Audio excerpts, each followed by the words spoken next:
예레미야 31장 31절 말씀이요. 31절부터 33절까지입니다.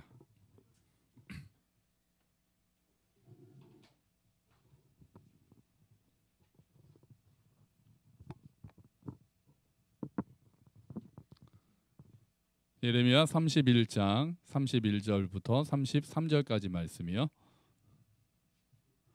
자, 우리 같이 읽어볼까요? 여호와의 말씀이니라. 보라, 날이 이르리니 내가 이스라엘 집과 유다 집에 새 언약을 맺으리라. 이 언약은 내가 그들의 조상들의 손을 잡고 애굽 땅에서 인도하여 내던 날에 맺은 것과 같지 아니할 것은 내가 그들의 남편이 되었어도 그들이 내 언약을 깨뜨렸음이라. 여호와의 말씀이니라. 그러나 그날 후에 내가 이스라엘 집과 맺을 언약은 이러하니 곧 내가 나의 법을 그들의 속에 두며 그들의 마음에 기록하여 나는 그들의 하나님이 되고 그들은 내 백성이 될 것이라. 여호와의 말씀이니라. 아멘. 할렐루야. 약속 중요하게 생각하시나요? 중요하게 생각하시죠? 약속하면은 그래도 지켜야 된다는 그런 마음이 있잖아요. 친구들끼리도 약속은 지켜야 된다. 약속 지키지 않는 사람하고는 이제 다시는 보고 싶은 마음이 안 들죠. 어제 제가 태호하고 수민이한테 배웠는데 옛날에 우리 이렇게 새끼손가락 걸고 약속했잖아요. 근데 이게 절차가 많이 복잡해졌더라고요. 새끼손가락 걸고 약속하고 다음에 도장 찍고, 여기까지는 저도 알았거든요. 그 다음에는 복사도 합니다. 이렇게 복사합니다. 복사까지도 저도 전에 배웠어요. 여기 끝이 아니더라고요. 그 다음에 뭐 하는지 아세요? 사인합니다. 사인. 서로 손바닥에 사인한 거. 이게 또 끝이 아닙니다. 또 뭐 하게요?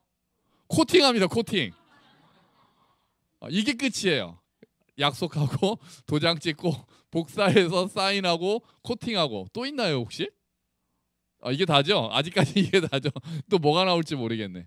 네, 어제 여기까지 배웠어요. 코팅. 이렇게 해야 이제 약속한 거라는 거예요. 아 참.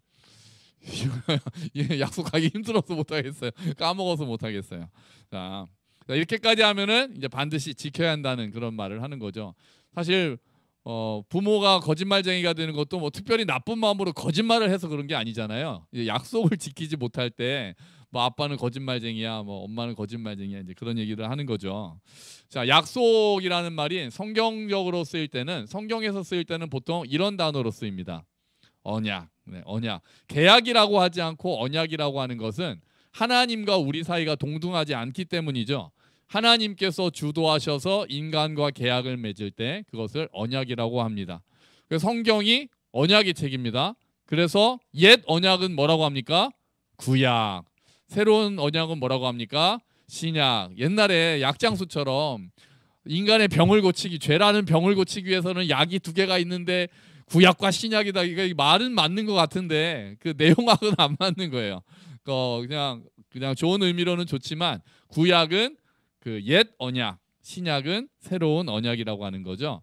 그래서 제가 지난번 여름 수련회 때 언약에 대해서 쫙 한번 우리 간단하게 훑어본 적이 있는데 기억이 안 나시죠? 안 나시죠? 네, 다행입니다. 성경에 나오는 언약들이 어떤 게 있었습니까? 어떤 언약부터 시작했죠?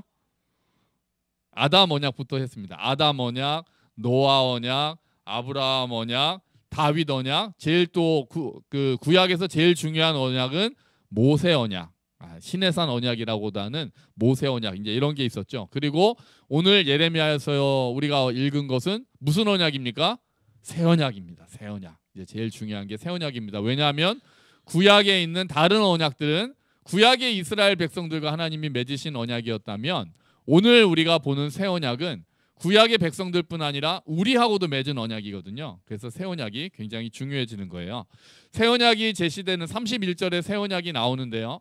새 언약에 대해서 그 내용을 보기 전에 1절부터 31장 1절부터 이제 앞에 적혀 있을 겁니다. 이제 보려고 합니다. 자, 우리 지난번에 역사 잠깐만 볼게요. 지난번에 히스기야 왕에 대해서 설교한 적이 있잖아요. 이렇게 편지 펴놓고 막 하나님한테 기도했을 때요. 그때 이스라엘 역사를 간단하게 앞부분만 좀 보았었는데 이스라엘에서 솔로몬이 죽은 다음에 이스라엘은 어떻게 나뉘었습니까? 북이스라엘과 남유다. 북이스라엘과 남유다 이렇게 나뉘었습니다. 솔로몬이 죽은 다음이었어요. 자, 우리가 왕 3명은 외우자 그랬죠. 첫 번째 왕이 누구요? 사울. 두 번째 왕이 다윗. 세 번째 왕이 솔로몬. 네 번째 왕은 네, 르호보암, 여로보암인데 여기까지는 뭐 천천히 일단은 3명은 확실히 외우자 그랬습니다. 자, 그리고 자, 북이스라엘과 남유다로 나뉘어서 쭉 가다가 북이스라엘이 먼저 멸망합니다. 누구한테 멸망합니까? 아수르한테 멸망하고요. 다음에 남유다는 누구한테 멸망합니까? 바벨론한테 멸망하는 이야기가 열왕기상, 열왕기하, 역대기상, 역대기하에 이제 쭉 나옵니다. 자, 이때 예레미야 선지자, 북이스라엘이 먼저 멸망하거든요. 그리고 140년 있다가 남유다가 멸망하는데요. 예레미야 선지자는 남유다가 멸망할 때 활동하던 선지자입니다.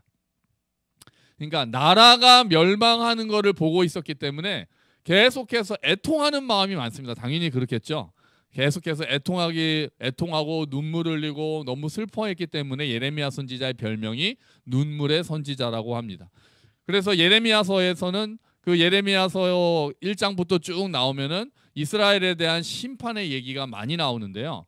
29장까지는 하나님께서 심판하신다.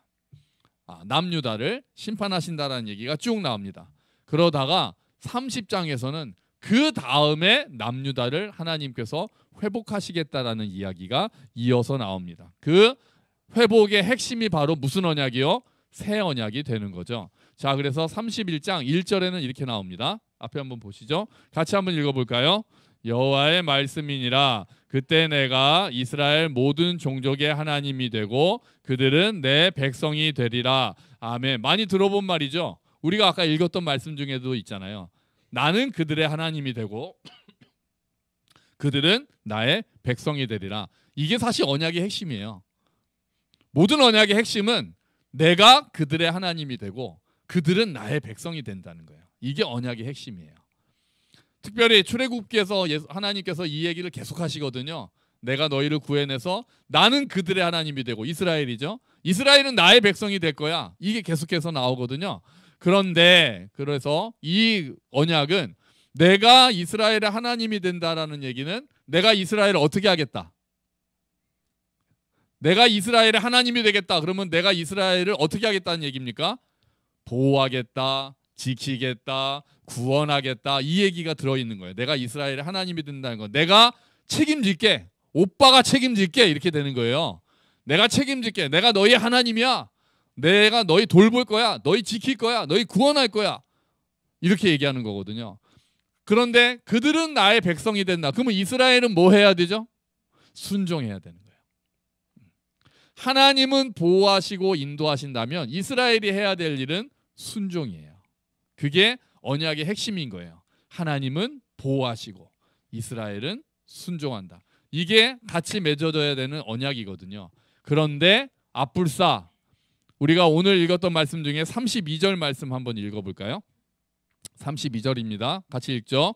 이 언약은 내가 그들의 조상들의 손을 잡고 애굽 땅에서 인도하여 내던 날에 맺은 것과 같지 아니할 것은 다음에 읽읍시다. 내가 그들의 남편이 되었어도 그들이 내 언약을 깨뜨렸습니다. 여호와의 말씀이니라. 아멘. 자, 여기서의 언약을 뭐라고 표현합니까? 남편이 됐다라고 표현하는 거잖아요. 그러니까 이 언약을 어떤 언약에다가 비유하는 거예요? 결혼 언약에 비유하는 거예요. 내가 너희 하나님이 되고 너희는 내 백성이 될 거야를 하나님은 결혼처럼 생각하시는 거예요. 내가 너희의 남편이 되고 너희는 나의 신부가 된다. 이렇게 표현했는데 그들이 그 언약을 깨뜨린 거예요. 결혼해놓고 그 언약을 깨뜨렸다는 거예요. 어떻게 깨뜨렸습니까? 하나님을 떠나서 다른 우상을 섬겼어요. 또 어떻게 깨뜨렸습니까? 하나님이 원하시는 삶을 살지 않고 억압하고 착취하고 차별하고 그런 삶을 살았어요. 이스라엘이. 그게 하나님과의 언약을 깨뜨렸다는 거예요. 그래서 하나님께서 누구들을 보내시는 거예요? 선지자를 보내시는 거예요. 선지자를 보내셔서 돌아와라 돌아와라. 선지자들이 말하는 것의 핵심은 돌아오라입니다. 돌아와라 돌아와라. 너희가 지금 하나님의 말씀을 순종하지 않고 언약 맺어놓고 하나님께 순종하지 않고 계속해서 하나님의 마음을 아프게 하고 있으니까 돌아오라고 계속해서 이야기를 하는 게 선지자들이죠. 그런데 결국은 이스라엘이 돌아오지 않고 하나님께서는 아수르와 바벨론을 보내서 이스라엘과 남유다를 다 심판하시게 된 겁니다. 그런데 그때가 오면 다시 우리가 방금 읽었던 1절 말씀처럼 그때가 오면 하나님이 다시 내가 너희의 하나님이 된다라고 말씀하시는 거예요. 너희가 다시 나의 백성이 된다. 지금 심판받고 있는 때거든요. 근데 하나님이 심판 너네는 정 안 되겠으니까 심판 받아야 되겠다라고 말씀하시면서도 더 나은 그 앞에 더 가는 미래, 하지만 언젠가 그날이 오면 내가 다시 너희의 하나님이 되고 너희는 다시 나의 백성이 될 거야. 하나님께서 그렇게 말씀하시는 거예요. 왜 하나님께서는 다시 이스라엘의 백성이 되실까요? 심판하셨는데. 이스라엘이 계속해서 언약을 깨뜨렸는데 왜요? 왜 하나님은 다시 이스라엘을 자기들의 백성으로 맞이하십니까? 이스라엘이 뭔가를 잘했기 때문일까요? 막 회개하고 돌아왔기 때문일까요? 이제는 순종하기 때문일까요? 그렇지 않고 3절에 그 이유가 나옵니다. 앞에 있어요. 자, 3절 같이 읽어보죠. 내가 영원한 사랑으로 너를 사랑하기에 인자함으로 너를 이끌었다 하였노라. 아멘. 이스라엘을 다시 모으시고 회복하시고 내 백성으로 삼으신다는 이유가 이스라엘이 뭘 잘해서가 아니라 뭐 때문에요? 영원한 사랑 때문에. 영원한 사랑 때문에. 하나님의 영원한 사랑 때문에 이스라엘을 일방적으로 사랑하시겠다는 거예요. 새 언약의 기초는 그러니까 하나님의 영원한 사랑인 거예요. 우리가 뭔가를 잘해서가 아니라 하나님의 영원한 사랑으로 다시 새 언약을 맺으시겠다라고 말씀하시는 거예요. 그 영원한 사랑을 또 뭐라고 표현하고 있어요? 인자라고 표현하고 있어요. 인자함으로. 여러분 우리가 여러 번 했죠. 이 인자함 히브리어로 뭡니까? 헤세드입니다. 헤세드예요. 인자함, 헤세드. 그러니까 새 언약의 기초가 뭐라는 거예요? 헤세드예요. 이 헤세드는 구약에서 제일 중요한 단어거든요. 헤세드는 어떤 사랑입니까? 그냥 헤세드를 사랑이라고 번역하면은 되게 약해요. 헤세드를 번역하려면은 뭐 신실한 사랑, 또 어떤 사랑이요? 변하지 않는 사랑, 또 조금 더 나가면 끈질긴 사랑. 상대가 배신하고 떠나가도 끝까지 붙잡아 오는 사랑이 헤세드예요. 상대가 남편을 이 언약을 깨뜨리고 남편을 버렸다 이렇게 얘기를 했는데도 불구하고 그럼에도 불구하고 찾아가셔서 찾아오시는 사랑이 헤세드인 거예요. 신실한 사랑, 끈질긴 사랑, 추적하는 사랑, 불같은 사랑. 이게 바로 헤세드라는 거죠. 이 헤세드 때문에 이스라엘이 회복되는 겁니다. 이 헤세드 때문에 이스라엘이 회복되는 거예요. 헤세드의 하나님이 새 언약을 가지고 죄인인 우리를 오늘도 찾아오시는 거예요. 우리가 하나님을 찾기 전에 하나님이 헤세드로 우리를 먼저 찾아오셨고 그렇게 우리를 끈질기게 붙잡아 주셨기 때문에 그리고 새 언약을 맺으셔서 우리가 하나님의 백성이 된 줄로 믿습니다. 아멘. 새 언약의 기초가 뭐라고요? 헤세드. 잊지 마세요. 새 언약의 기초는 우리가 뭘 잘해서 다시 계약을 맺겠다는 게 아니에요. 그 새 언약의 기초는 헤세드예요. 헤세드. 변하지 않는 사랑, 끈질긴 사랑. 그리고 4절, 5절은 하나님께서 이스라엘을 회복하시는 그림을 보여주는데요. 4절, 5절에 한번 보세요. 4절, 5절 한번 같이 읽어볼까요? 처녀 이스라엘아, 내가 너를 다시 세우리니 너는 다시 설 것이다. 내가 다시 소고를 들고 기뻐하는 사람들과 함께 춤출 것이다. 내가 다시 사마리아 산에서 포도밭을 가꿀 수 있을 것이며 포도밭을 만든 농부들이 그 열매를 맛볼 수 있을 것이다. 아멘. 자, 무슨 얘기예요? 이스라엘이 이제 춤추게 될 거고 새 언약을 맺으면 춤추게 될 거고 그 다음에 또 뭐래요? 포도밭을 다시 가꾸고 그 포도 열매를 맺는 그 먹는 날이 온다는 거거든요. 그게 새 언약을 맺을 때의 날이거든요. 그런데 이스라엘을 지금 뭐라고 부릅니까? 처녀 이스라엘이라고 불러요. 이거부터 이스라엘이 이제 깨끗한 존재로 바뀐다는 거예요. 하나님이 그렇게 회복하시겠다는 거예요.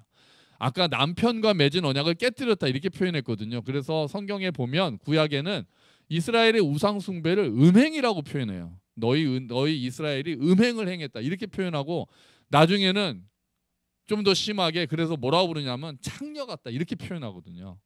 그런데 지금 새 언약을 맺을 때는 뭐라고 다시 바꾸는 거예요? 처녀 이스라엘아. 이제 새롭게 언약을 맺으면서 완전히 새롭게 한다는 거예요. 그런데 우리가 4절, 5절을 볼 때 계속 반복되는 단어가 보이세요? 많이 나오는 단어 보이세요? 다시 나오잖아요. 내가 너를 다시 세우겠다. 내가 다시 설 것이다. 내가 다시 소고를 들고 춤출 것이다. 내가 다시 포도나무를 심고 열매를 먹게 될 것이다. 아멘. 아멘. 여러분, 다시. 이 얼마나 좋은 단어입니까? 다시. 다시. 얼마나 좋은 단어입니까? 넘어져도 다시 일어나고, 끝난 줄 알았는데 다시 시작하고, 깨어졌는데 다시 이어지고, 하나님께서는 다시의 하나님이신 줄로 믿습니다. 아멘. 아멘. 다시 하시는 거예요. 하나님은 새롭게 다시 시작하시는 분이세요. 이전에 나의 삶이 좀 위태롭고 문제가 있었다 할지라도 우리가 그리스도 안에 있는 자들은 하나님께서 다시, 그래서 보라 이전 것은 지나갔으니 새롭게 되었다. 누구든지 그리스도 안에 있으면 새로운 피조물이라. 하나님께서 그렇게 말씀하시는 거거든요. 그러니까 이전에 내 과거의 삶이 어땠든지 하나님 묻지 않으시고 따지지 않으시고 다시 할 수 있다라고 말씀하시는 거예요. 다시. 여러분, 1월 1일 시작하시면서 결심했던 계획들, 성경 읽독, 다이어트, 공부 열심히 하기, 핸드폰 안 보기, 지금 오늘이 21일인데 어느 정도 성공하셨습니까? 어떻게 하면 됩니까? 다시. 오늘부터 다시. 내일부터 하면 안 됩니다. 오늘부터 다시. 다시 하는 거예요. 여러분, 하나님은 다시 하나님이세요. 깨어진 거를 회복하시는 하나님이세요. 넘어진 자들에게 다시 시작하라고 말씀하시는 하나님이세요. 생명의 영이시잖아요, 성령님이. 그래서 우리를 다시 시작하게 만드시는 거예요. 망가진 것들 모아서 더 나은 작품들을 만드신 분이세요. 여러분, 성령님 안에서 우리는 언제나 새롭게 다시 시작할 수 있음을 믿습니다. 아멘. 자, 이렇게 다시 이스라엘을 백성으로 삼으시고 회복시키신다고 선언하신 다음에 새 언약의 내용이 나오는 거예요. 우리 다시 본문으로 가서요. 33절은 다시 읽어봐야 돼요. 자, 우리 33절 다시 읽어봅시다. 그러나 그날 후에 내가 이스라엘 집과 맺을 언약은 이러하니 곧 내가 나의 법을 그들의 속에 두며 그들의 마음에 기록하여 나는 그들의 하나님이 되고 그들은 내 백성이 될 것이라. 여호와의 말씀이니라. 아멘. 자, 이게 옛 언약과 새 언약이 달라지는 점이 뭡니까? 새 언약이 달라지는 건 한마디로 말하면 하나님의 법을 어디에 새기겠다고요? 마음에 새긴다는 게 새로운 언약의 핵심이에요. 이전에는 하나님의 계명을 어디에 새겨서 주셨어요? 돌에 새겨서 주셨죠. 돌판에다가. 그런데 새 언약은 어디에 새겨주신다고요? 마음에 새겨주신다는 거예요. 그러니까 우리의 마음을 변하게 하시겠다는 거예요. 누가 들어오시기 때문에 그래요? 성령님이 들어오시기 때문에 그래요. 여러분, 이게 새 언약의 핵심입니다. 이전에는 이거 지켜야 돼, 이거 지켜야 돼, 이거 지켜야 돼라고 해서 밖에 써놓은 걸 보고 1번, 2번, 3번 계명을 보고 너 이거 지켜? 이렇게 얘기했던 게 옛 언약이라면 새 언약은 내가 너 안에 들어갈게. 그래서 그거를 지킬 수 있게 해줄게. 그래서 옛날에는 억지로 막 나는 놀고 싶고 나는 뭐 하고 싶어가지고 근데 하나님이 지키라고 하니까 그냥 이를 악물고 억지로 지켜야 되는 게 옛 언약이었다면, 그래서 지킬 수 없는 언약이었다면 새 언약은 주께서 우리 마음에 들어오셔서 우리가 예수와 연합을 하고 성령님이 우리 안에 들어오셔서 우리 마음이 그 법을 즐거워하게 점점 변화시켜 주시겠다는 게 새 언약인 거예요. 내가 나의 마음에, 너희의 마음에 그 언약을 새겨주겠다고 하시는 거예요. 그래서 지킬 수 있는 거예요. 우리가 연약해서 못하는 부분은 있지만 그래도 내 안에 그것을 지키고 싶어하는 마음이 생겨요. 왜요? 하나님이 먼저 나를 사랑하셨기 때문에. 먼저 나를 사랑하셔서 구하셨다는 것을 깨달을 때마다 내가 하나님을 기쁘시게 하고 싶은 마음이 드는 거예요. 억지로 하는 것이 아니라 내가 사랑받았다는 것을 알고 내가 구원받았다는 것을 알고 내가 하나님으로부터 죽음에서 생명으로 구원받았다는 것을 깨달을 때마다 내가 하나님을 기쁘시게 하고 싶어하는 마음이 드는 거예요. 그리고 하나님이 원하시는 삶을 살기로 결심하게 되는 거예요. 성령님께서 우리 마음을 거듭나게 하시고 새롭게 하시는 것이 새 언약의 핵심이 되는 겁니다. 이 새 언약은 언제 이루어졌어요? 예수님께서 이 땅에 오셔서 십자가에서 죽으시고 부활하셨을 때 이 새 언약이 이루어집니다. 성령님께서 우리 안에 오셔서 새로워졌을 때, 그때 새로워지는 거예요. 히브리서 9장 15절 말씀, 그래서 이렇게 이야기합니다. 같이 읽죠. 그러므로 그리스도께서 새 언약의 중보자가 되셨습니다.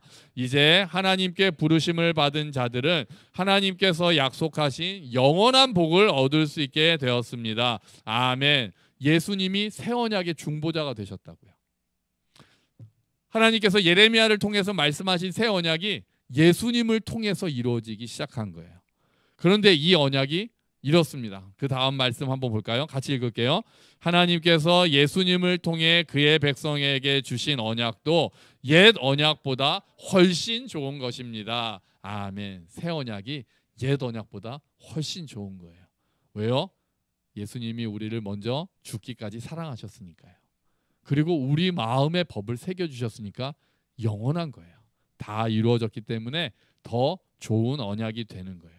그래서 여러분, 신약은, 새 언약은 우리 마음이 변한다는 것을 굉장히 중요하게 생각하고 있어요. 그렇다고 이렇게 살아야 된다, 저렇게 살아야 된다 말 안 하는 건 아니에요.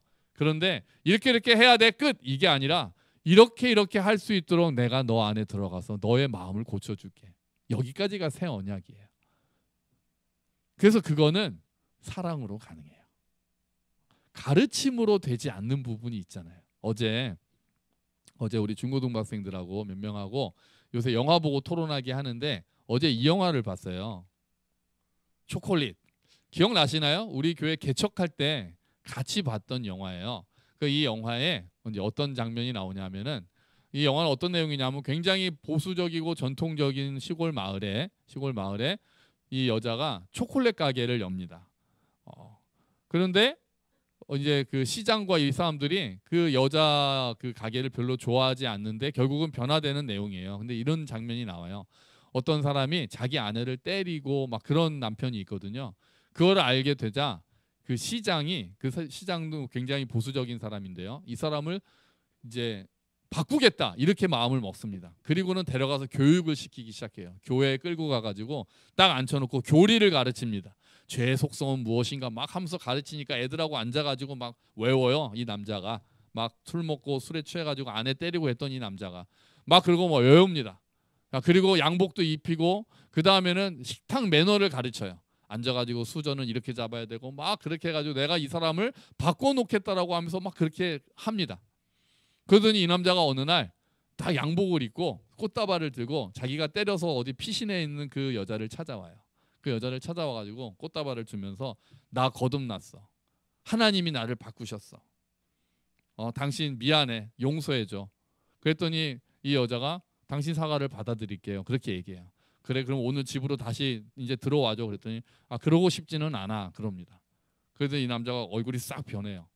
그러더니 그날 밤에 술 먹고 다시 그 집을 쳐들어와서 여자를 때립니다. 그 장면이 나와요. 이제 때리려다가 이제 실패를 하지만 그 장면이 나와요. 그런데 이 초콜릿 가게의 주인은, 이 여자 주인은 사실 그 영화에서 교회도 나가지 않습니다. 그런데 어떻게 하냐면은 초콜릿 가게에 오는 사람들을 그냥 모두 차별 없이 환대합니다. 그리고 이야기를 들어줘요. 공감해주고, 그리고 작은 선물을 주면서 그 사람에게 어떤 필요한 것이 있는지를 계속해서 관찰합니다. 그랬더니 어떤 일이 일어납니까? 사람들이 변하기 시작해요. 오해가 풀리기 시작하고 쌓였던 앙금들이 빠지기 시작하고 서로 용서하기 시작하는 거예요. 한쪽에는 교육으로 사람을 바꾸겠다고 교회까지 끌고 가가지고 고해성사시키고 죄란 무엇인가 교리를 가르치고 막 매너를 가르치고 그랬는데 그 사람은 마음이 변하지 않았어요. 억지로 막 주입은 했지만 마음이 바뀌지 않으니까 결국은 그 본성대로 다시 행동하는 장면이 나오고, 한쪽은 가르치려 하지 않았어요. 그냥 사랑했어요. 그리고 들어주고 공감해주고 그랬더니 이 초콜릿 가게에 온 사람들은 결국엔 나중에 그 동네의 모든 그 보수적이었던 사람들조차 마음이 열리기 시작하고 서로를 관대하게 바라보고 사랑하는 마음이 생겼어요. 어제 밤에 이 설교를 마지막 준비를 하는데 아침에 그 아이들과 봤던 이 영화가 생각나는 거예요. 옛 언약과 새 언약이 이런 거 아닐까? 이런 생각이 들었어요. 옛 언약은 율법이 이런 거야. 너 지켜. 이렇게 했다면 새 언약은 마음을 바꿔주는 거였어요. 성령님께서 들어오셔서 어떻게 해요? 우리를 먼저 사랑하셔서 한없이 사랑하셔서 우리의 마음을 바꿔주시기 시작하는 게 새 언약의 모습이 아닐까 이런 생각이 들었던 거예요. 여러분, 하나님께서 그렇게 새 언약을 맺으신 거예요. 우리를 위해서 죽으심으로써. 예수님이 우리를 위해서 죽으심으로써 먼저 사랑하셔서 이렇게 해야 된다고 가르치기 전에 먼저 끝까지 사랑하셔서 새 언약을 맺어주셨어요. 우리를 위해서 십자가에서 피 흘려 죽으시고 부활하셔서 그리고 성령 하나님께서 우리 안에 들어오셔서 우리를 한없이 사랑하심으로 그 사랑을 받아들인 자들을 자녀로 삼으시고 새 언약을 맺으시고 결국은 그 사람을 변화시키는 것이 새 언약의 하나님이 하신 일인 거예요. 여러분, 주님은 그 변하지 않는 새 언약 안에서 우리를 지금도 사랑하고 계십니다. 아멘. 아멘. 그 변하지 않는 새 언약 속에서 우리를 지금도 인도하고 계세요. 여러분, 그 주님을 의지하고 그 주님을 신뢰함으로 기쁨으로 우리가 억지로 믿음의 길을 걸어가는 것이 아니라 하나님이 우리를 사랑하신다는 것을 알기 때문에 나 또한 하나님을 사랑하면서 기쁘게 이 길을 걸어가는 저와 여러분이 되시기를, 새 언약의 우리가 되기를 주의 이름으로 축원합니다. 아멘. 우리 같이 기도하죠. 주어진 말씀 우리 같이 생각합시다. 새 언약을 맺으신 주님, 우리의 마음을 변화시켜 주신 주님, 더 변하게 하여 주시옵소서. 같이 기도하죠.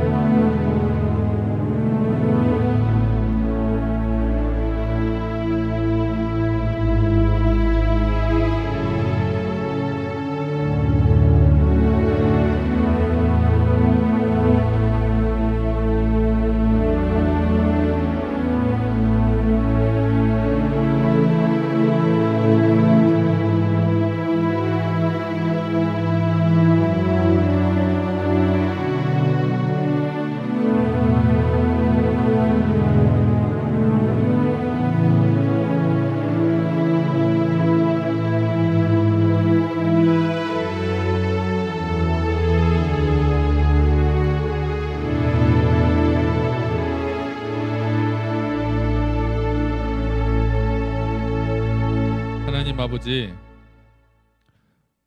옛 언약은 우리를 변화시킬 수 없었지만 새 언약을 맺으시고 내가 너희의 하나님이 되고 너희는 나의 백성이 될 것이다 약속하신 대로 성령 하나님께서 오셔서 우리를 새롭게 하셨으니 감사합니다. 주님, 우리가 여전히 연약하지만 하나님의 변함없는 사랑, 그 헤세드, 끈질긴 사랑을 믿고 다시 일어설 수 있도록 주님 도와주시옵소서. 다시 새롭게 하나님을 기쁘시게 하는 삶, 하나님이 우리를 사랑하셨기에 우리 또한 하나님을 사랑하여 하나님을 기쁘시게 하기를 원하는 마음으로 살아가는 우리 모두가 될 수 있도록 새 언약을 맺으신 하나님의 변함없는 사랑을 기억하며 좌절하지 않고 다시 일어나 시작하는 우리가 될 수 있도록 주님 은혜를 베풀어 주시옵소서.